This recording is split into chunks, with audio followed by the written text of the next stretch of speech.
Have you heard what it's like to try to buy or sell a house right now? Yeah, I heard. Everybody's heard. It's so crazy. I think it's crazy everywhere, not just in Michigan. It's like fist fights in the streets, people getting shanked. Shanked a thing?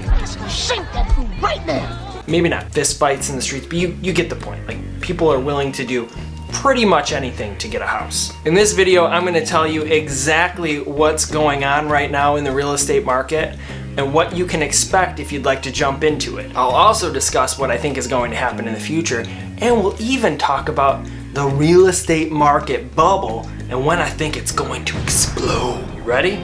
We're starting now.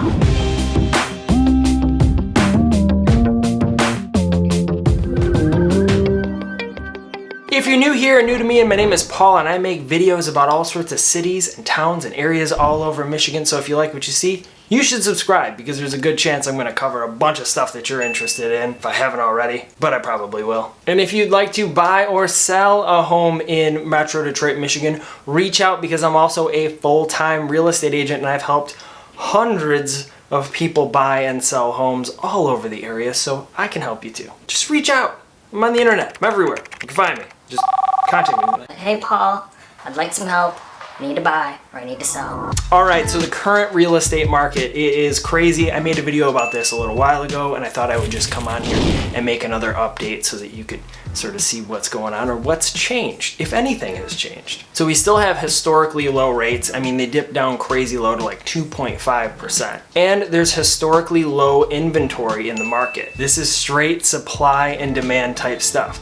There's no supply and there's tons of demand because everyone is approved, or not everyone's approved, everyone wants to be approved because of the crazy low mortgage rates. Anyone who is renting, they're like, oh hey, I don't want to rent anymore.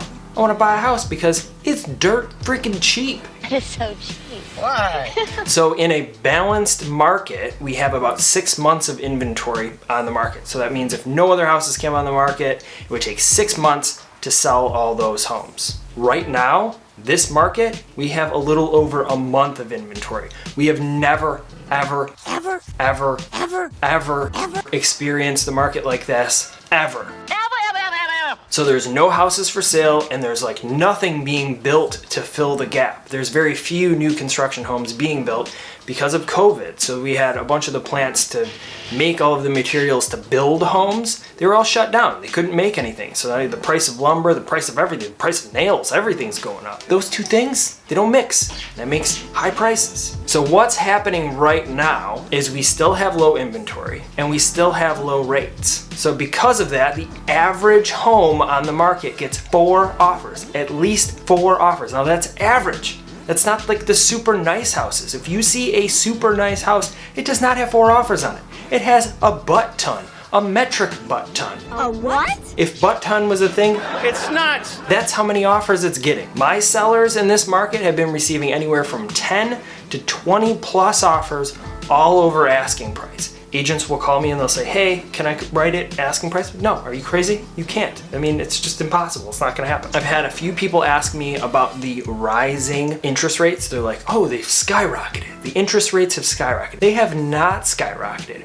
Going from 2.5 to 3.2 or 3.0 is not skyrocketing. Back in the 80s, the rates reached a rate of something like 18%. That's skyrocketing. And even then, even when it was 18%, people were still buying houses. So if you think they're gonna stop because it reached 3.4, if it reaches that, it's not gonna happen. That's still low. And now, because the weather is starting to break and it's nicer out, you have more people coming into the market and still nothing on the market to buy. So the competition is even tougher than it was the last time I made a video about this. So, what can you do as a buyer in this market? First thing, don't take advice from people who don't know what's going on in the market. If a house is listed for $200,000, you need to add at least $10,000 to the price, no matter what it is. Add at least 10, 20, maybe $30,000 to the price, or you're not gonna get it. Asking price is probably not gonna happen. On second thought, lowballing. Lowballing is definitely not gonna happen.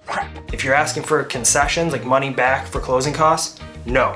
If you have contingencies, like you need to sell a house in order to buy a house, probably not. You are going to be up against some crazy bananas offers, so you need to be as strong as possible. The other thing you need to do is change your price point.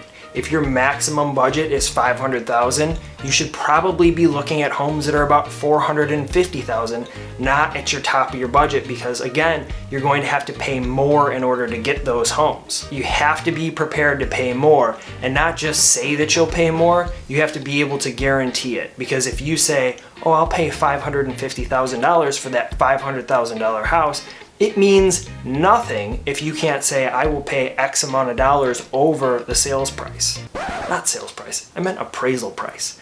If you can't say that you will pay over the appraised value. The other thing you can do is be super flexible about timing. A lot of these sellers don't have a place to go, so if you can say, hey, you can stay in your house a little bit longer, they will appreciate that. Another thing you need to do is maybe lower your standards a bit. Can you please lower your standards a tiny bit? If you said that you want A, B, C, and D, you might have to cut some of that out of the list, because again, we have super low inventory. There's nothing on the market, so you just have to sort of take what you can get. I actually made an entire video about how to win these multiple offer situations. I will link it here. Go back and watch it when you're done with this whole video. It'll put you in a super good position to win some of these things if you really want to win. There's fights in the streets. And lastly, if you are a super strong buyer, if you have tons of money saved up, if you're renting or you're staying somewhere and you don't have to be out anytime soon, don't wait for prices to come down. I have a bunch of buyers that I've been working with that wanted to wait for prices to come down, and prices have not come down. We don't know when they're going to come down. We'll talk about more of that at the end of this video. Now, if you are a seller or you want to sell your home in this market, the advice is basically the same. Don't talk to someone who is out of touch with the current market. I see homes that are listed on the market and the agents have no idea what they're doing. You're going to want to wait for multiple offers. Make sure that your agent has a comprehensive plan so that they can market your property and then get as many offers in a short amount of time, so that you can have the best offer to choose from and have somewhere to go. Again, I talked about this before. Buying with a contingency to sell probably is not going to happen for you. So if you have somewhere to go, live with your parents, move into an apartment, do something, that works out better, because then you can just sort of get out of there quickly. All right, so now about the housing market bubble and when it's going to freaking explode. Everyone likes to compare this market to the 2008 crash market.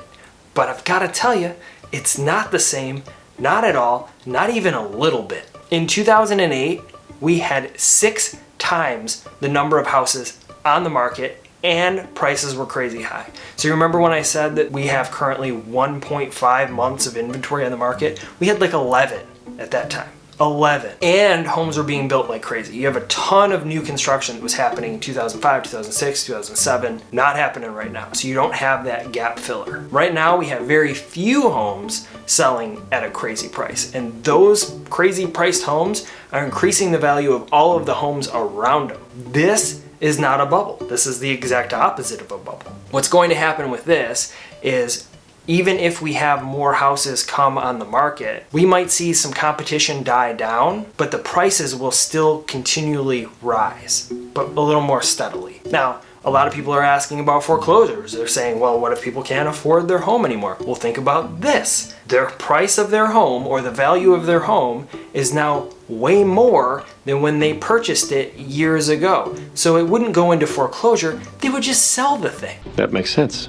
If they owe $150,000 on their home and now it's worth $250,000, why would it go into foreclosure? They would just list it on the open market and sell it.